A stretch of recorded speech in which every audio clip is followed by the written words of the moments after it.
You can diet down to 10% body fat, get completely shredded, look in the mirror, and still not see a six-pack. Well, welcome to TalkKast.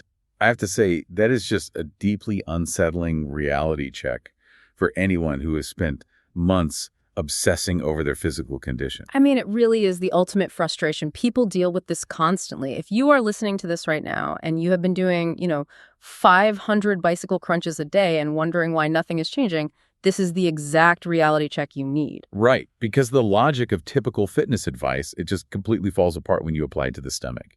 We are always sold this idea that doing like a massive volume of frantic, low-resistance movement is the key to abs. Exactly. And nobody applies that same logic to building their chest or their back. We have isolated this one specific muscle group and assigned it an entirely different set of physiological rules in our minds. It's wild. So to correct this, we really need to establish a baseline. Like, what does uncovering the muscle actually require from a biological standpoint? So let's start at the higher end of the spectrum for men, just to establish that visual and biological baseline. At 50% body fat, the midsection is quite large and pronounced. You are dealing with a significant amount of visceral fat. Visceral fat being the fat stored deep inside the abdominal cavity, right? Right, exactly. It's packed around the internal organs, literally pushing the entire stomach wall outward. Then when a person drops to, say, 40%, the overall waistline definitely shrinks. Okay, so the pressure inside decreases, but the abs are still buried, right? Yeah, they're still completely hidden under a very thick layer of subcutaneous fat. That is the insulation sitting right beneath the skin.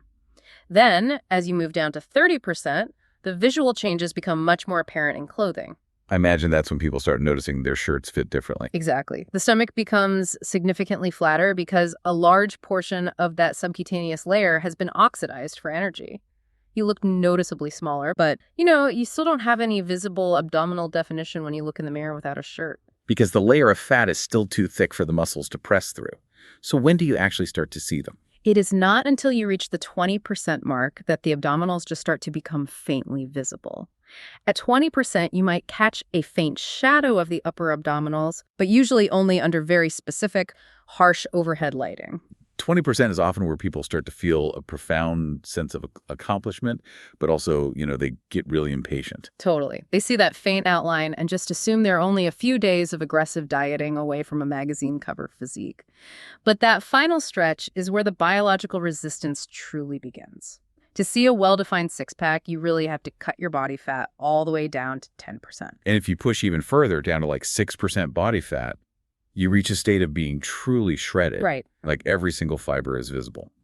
At 6%, vascularity increases across the abdomen, and the skin becomes paper thin. But that extreme low end brings up a crucial point about sustainability. 6% body fat might look incredible in a photograph, but existing at that level is biologically miserable. Because your body just thinks you're dying. It recognizes that extremely low body fat as a critical energy crisis. Exactly. The biological response is aggressive and immediate. Leptin, which is the hormone responsible for signaling satiety to the brain, just plummets. And ghrelin, the hormone that triggers hunger, spikes massively. So you are basically dealing with extreme, constant, gnawing hunger all day long. Yes, and it gets worse. When your body senses an energy crisis, the endocrine system begins downregulating non-essential functions to preserve energy. It dramatically reduces the production of testosterone and other crucial sex hormones. Wow. So libido often just disappears entirely at that point. Completely. And your thyroid hormone output drops, which lowers your resting metabolic rate. That's why people at extreme levels of leanness constantly feel cold. Their energy levels plummet to the point where simply walking upstairs is exhausting. It is basically a state of controlled starvation, which is precisely why we need to define the optimal zone, the area where you can look good without destroying your quality of life. Right. We call this the sweet spot. For men, this sweet spot exists between 10 and 20% body fat. In this range, you have visible abdominal definition, but your endocrine system is still functioning optimally. You are not suffering from those nasty side effects. And for women, the equivalent healthy aesthetic zone shifts upward due to biological requirements for reproductive health. Exactly. For women, that sweet spot usually lands between 18 and 28% body fat. It provides the exact aesthetic most people are chasing while allowing them to function normally in their daily lives and feel good. But there is another massive variable here that dictates what that sweet spot actually looks like in the mirror. I mean, we have to talk about the genetic lottery. We absolutely do. You simply cannot change the genetic structure of your abdominal muscles. If we look closely at the actual anatomy of the abdomen, it becomes really clear why this is an unchangeable reality. Right, because the anatomy is entirely determined by your DNA. Everyone has a band of connective tissue running vertically down the center of the abdomen. Yes, the linea alba. It divides the muscle into left and right halves. But crossing over that vertical line are horizontal bands of fascia, known as tendinous intersections. And those bands are what pin the muscle down, creating the individual segmented blocks that we actually call a six-pack, right? Exactly. But the crucial point is that the number and exact placement of those horizontal bands are determined before you were even born. Some people naturally have 3 horizontal bands, which perfectly sections the muscle into 6 distinct blocks, Giving them the potential for that classic six-pack. But what about the people who only have 2 bands? If you only have 2 bands, you possess a natural 4-pack. And some rare individuals have 4 bands, resulting in an 8-pack. You also see cases where people have asymmetrical bands, where the blocks on the left don't line up with the blocks on the right. So the takeaway is that no amount of specialized training or crunching will carve out 2 more abdominal blocks if you only have the blueprint for a 4-pack. Not at all. It is genetically impossible. Which brings up a really important question. If someone realizes they have been dealt a 4-pack genetically, is it still worth putting in the intense, targeted training? Or is their aesthetic peak just capped by their DNA? It is absolutely still worth the effort. But that creates a really interesting paradox. Think about a person who is extremely skinny, someone who just chronically undereats. Right. They might have a very low body fat percentage well within that sweet spot. Exactly. Yet when they take their shirt off, they have a completely flat, featureless stomach. They just look frail. Starving yourself does not reveal a defined midsection. It just reveals your ribcage. It makes perfect sense. Low body fat alone doesn't equal a defined midsection because the physical muscle tissue is simply not there to push outward against the skin. Precisely. If the muscle fibers are thin and undeveloped, getting incredibly lean will not produce deep grooves or raised blocks. You have no visual depth. So you really have to build the muscle tissue so it actually has structural thickness. You do. When you have dense, well-developed abdominal muscles, those individual blocks will press out visibly against the skin, even at slightly higher body fat percentages. Which means someone who trains their core intensely might have great visible abs at 15% body fat, while someone who never trains might have to diet down to 10% just to see a faint outline. Exactly.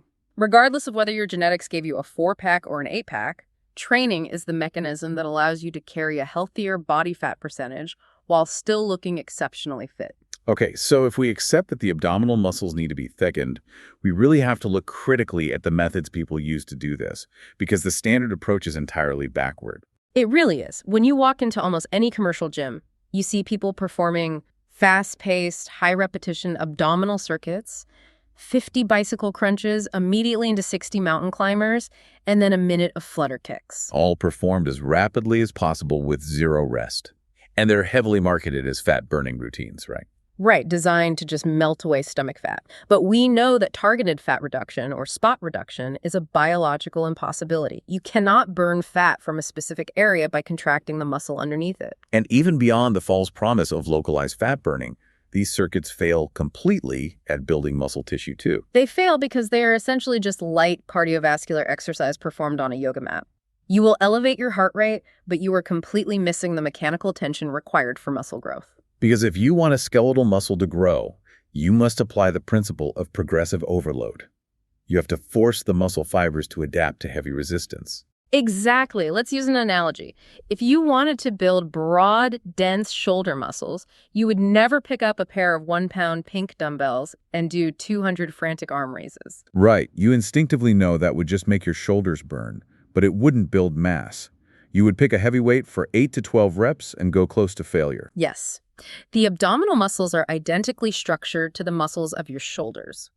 The physiological rules of hypertrophy don't suddenly change just because the muscle is located on the front of your torso. So to build your best midsection, what does the actual routine look like? You really only need 2 specific exercises performed twice a week.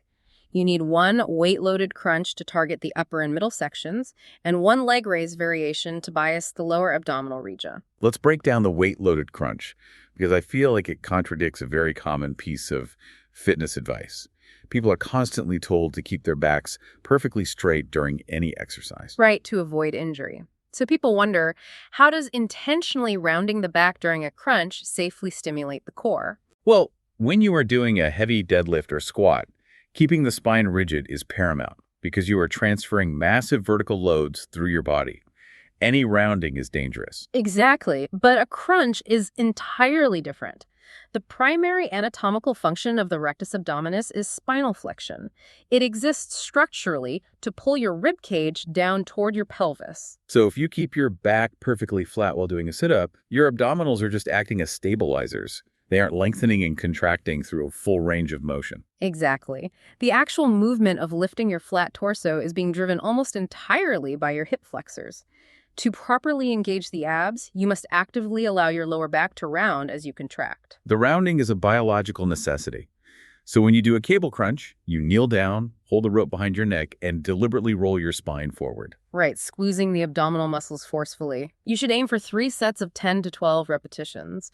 And the critical factor here is that the final set must be taken to absolute muscular failure. And we should define absolute failure clearly, because people often stop simply when the muscle starts to burn. Muscular failure means you physically cannot complete another full repetition with proper mechanical form, no matter how much willpower you exert. If you could have done 5 more reps, the weight was too light. Right, you have to increase the resistance on the cable stack. Okay, so that handles the upper and middle sections. For the lower abdominal bias, you implement a leg raise. You can do this hanging from a pull-up bar or by using a Roman chair, which has padded armrests to support your elbows and stabilize your torso. The Roman chair is often superior because it locks your upper body in place. Which is key, because it prevents you from using momentum to swing your legs upward. Swinging is a massive error. It ruins the movement. When you swing, the tension is completely removed from the abdominal wall at the bottom, and your hip flexors take over at the top. You have to control the movement entirely. For leg raises, the repetition range should be slightly higher, like 3 sets of 10 to 20 reps. Exactly. You start at 10, and every week you try to add a rep or 2. Once you hit 20 perfect reps, progressive overload dictates you must increase the difficulty. You can hold a small dumbbell between your feet or intentionally slow down the lowering phase. Now, this controlled approach contrasts sharply with the plank. Planks are taught everywhere as the ultimate core builder. Why discard them here? Planks are absolutely fantastic for general core stability and posture, but holding a static position is an isometric contraction. It does not stretch and contract the muscle fibers through a full range of motion against heavy resistance. So it's just highly inefficient for triggering actual muscular hypertrophy. And what about the fear that crunches will hurt the spine? A controlled, weight-loaded crunch on a healthy spine is perfectly safe. Injuries happen when people do thousands of rapid, uncontrolled bodyweight sit-ups, repeatedly slamming their lower back into a hard floor. Right. By treating it like a heavy resistance exercise, you slow down and focus on internal tension. It makes perfect sense. Interestingly, this concept of progressively overloading the muscles while managing your diet touches on the exact principles we covered in our recent deep dive about how to build muscle and lose fat at the same time. It absolutely does. The body can adapt to the heavy training while you manipulate the dietary math. But that brings us to the next massive hurdle. You can build incredibly thick abs, but if they are covered by an inch of fat, nobody will ever see them. Right. The heavy training builds the internal structure, but the nutritional math is what strips away the external insulation. This is where the conversation shifts to strict biology. We need a reliable, personalized formula to dictate the caloric deficit. Generic internet calculators are terrible for this. We need starting numbers based on the individual's specific reality. So what does that setup look like? It's a very simple mathematical formula. Take your current body weight in pounds and multiply it by a factor of 10 to 12.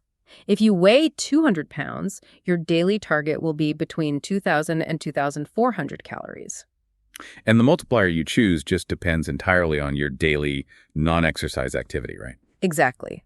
If you have a highly sedentary desk job, you use the lower multiplier of 10. If you work a highly active construction job, you use 12 to account for the energy expenditure. That simple multiplication gives you the total daily energy ceiling. But the exact macronutrient breakdown determines whether you burn fat or cannibalize the muscle you just built. That is the crucial second step. You must calculate your mandatory protein requirement. Take your goal body weight in pounds and multiply it by 0.8 to 1 gram. So if your goal is 180 pounds, you need roughly 145 to 180 grams of protein every day. Yes. Protein preserves the muscle tissue while you are in a sustained caloric deficit. We also cannot ignore dietary fat, which is essential for hormonal regulation. Right, because dietary fat provides the cholesterol needed to synthesize testosterone, which you desperately need when dieting. You must set a hard biological floor of at least 50 grams of fat per day. Dropping below that for extended periods will severely disrupt your endocrine system. So you have your calorie ceiling, your protein target, and your fat minimum. And the beauty of this is that the leftover calories can be allocated however you prefer. Completely. You can fill them with complex carbohydrates to fuel your heavy cable crunches, or additional healthy fats, or even more protein. The absolute simplicity of this mathematical approach demystifies the entire process. It removes all the confusion of complex meal plans. But, human beings aren't static math equations. If a person stays in a deficit for too long, their metabolic rate slows down. That metabolic adaptation is the silent enemy of progress. To ensure you are losing at a sustainable rate, your target should be 0.5 to 1% of your total body weight per week. So for a 200-pound person, that's literally 1 to 2 pounds of fat loss per week. If you lose faster than that, you are almost certainly burning away muscle tissue. Exactly. But even at a perfect pace, biological fatigue accumulates. Your body subconsciously reduces movement to conserve calories. This is why we must implement the 3-month rule. And the 3-month rule means if you are consistently cutting calories for more than 3 straight months, you have to insert a 2 to 3 week diet break, right? Yes. The diet break is fascinating because it seems entirely counterintuitive. Eating at maintenance for 3 weeks feels like hitting the brakes just when you are making progress. Psychologically, it must feel incredibly difficult. You feel like you are losing your momentum. You do. But physiologically, it is mandatory. You take your current body weight in pounds and multiply it by 16 to 18 to find your maintenance calories.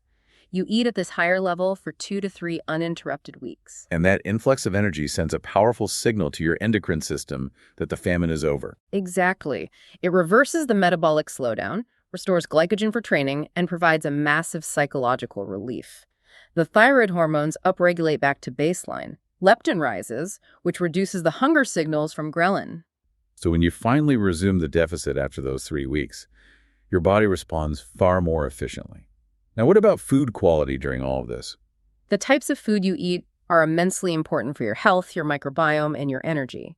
But purely from a standpoint of burning fat, the exact food choices matter far less than simply hitting the math. That is highly controversial. We are constantly told that certain foods magically store fat and others magically burn it. But the thermodynamic reality of the human body completely ignores marketing labels. There's a well-documented phenomenon known as the Pop-Tart reality. Right, where competitive bodybuilders get down to 6% body fat while eating a daily Pop-Tart. Yes. They achieve extreme leanness simply because they meticulously ensure they never exceed their calorie ceiling and they hit their protein targets. Obviously, nobody is saying a diet composed entirely of pastries is optimal for cellular health. You would feel terrible. Exactly. You should absolutely prioritize whole foods 80 to 90% of the time. But deeply understanding that the math is the ultimate driver removes the immense, paralyzing guilt people feel when they eat something considered unhealthy. Your diet isn't ruined by a slice of pizza, provided it fits perfectly within your mathematical framework for the day. But executing that framework requires accurate data collection. And the standard metric people use is the bathroom scale. Which is arguably the absolute worst tool for measuring body composition. The bathroom scale only measures absolute gravitational pull on your mass. It cannot distinguish between a pound of fat, a pound of muscle, retained water, or undigested food. Exactly. This becomes incredibly problematic if you are simultaneously building dense abdominal muscle while losing fat. The biological reality of daily fluid fluctuations is entirely ignored by the person staring at the scale. Because water retention alone can swing your weight by 3 to 5 pounds overnight. What actually drives those massive fluid shifts? It's highly reactive. If you eat a meal slightly higher in sodium, your kidneys retain water. If you eat more carbohydrates, your muscles store more glycogen. And every gram of glycogen pulls roughly 3 grams of water directly into the muscle tissue with it, right? Yes. Even psychological stress, or the physical stress of dieting, increases cortisol. Chronically elevated cortisol causes your body to hold on to significant amounts of subcutaneous water. So you could diet flawlessly for 7 days, lose a full pound of pure body fat, but step on the scale and see that you actually gained 2 pounds simply because of salt or stress. That exact scenario inflicts profound psychological damage. We really need to paint a picture of that frustrating morning routine because everyone has experienced it. You wake up early, you feel slightly hungry because you've been disciplined all week, you feel a genuine sense of pride. You step onto the cold glass of the scale, fully expecting validation. You look down, and the number is 2 pounds higher than Monday.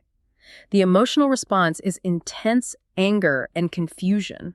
You immediately think, my metabolism is broken, what is the point of suffering? And that single misleading data point frequently causes people to binge eat and destroy a week of actual progress. This is exactly why relying on the scale is statistically dangerous. You must use objective visual and physical measurements instead. The absolute most powerful tool is taking progress photos once a month. Same location, same lighting, same time of day, usually first thing in the morning is best, right? Yes, before food or water. Now, this introduces a real psychological barrier. Most people starting this journey actively avoid mirrors. They don't want to document a starting point that causes them distress. How do you convince them to do it? You explain that human memory is incredibly flawed. Because we look in the mirror every day, the tiny daily changes are completely invisible to us. 3 months in, you might feel like you look exactly the same. But when you place the new photo directly side by side with day one, the transformation is shocking. You will be overwhelmingly grateful you took that picture. But visual evidence is still somewhat subjective. We need a hard, indisputable physical metric. Which is where a simple tape measure becomes invaluable. Absolutely. Take a monthly measurement around the exact circumference of your waist across the belly button. When the scale says you inexplicably gained 2 pounds, the tape measure will save your sanity. Because you wrap it around your waist and you see you've actually lost a ½ inch since last month. That absolute measurement proves beyond any doubt that you are losing fat. The scale weight is merely a temporary fluctuation of water and glycogen. Now, getting all of this dialed in requires immense effort. It is completely natural to look for anything that can optimize the process, like supplements. The vast majority of the supplement industry is built on false promises. But there is a legitimate 1% edge to be gained. Only 3 supplements actually matter here. The first is protein powder. Beginners often treat protein powder like a magical elixir. They finish their crunches and sprint to the locker room to chug it. That is based on the enduring myth of the 30-minute anabolic window.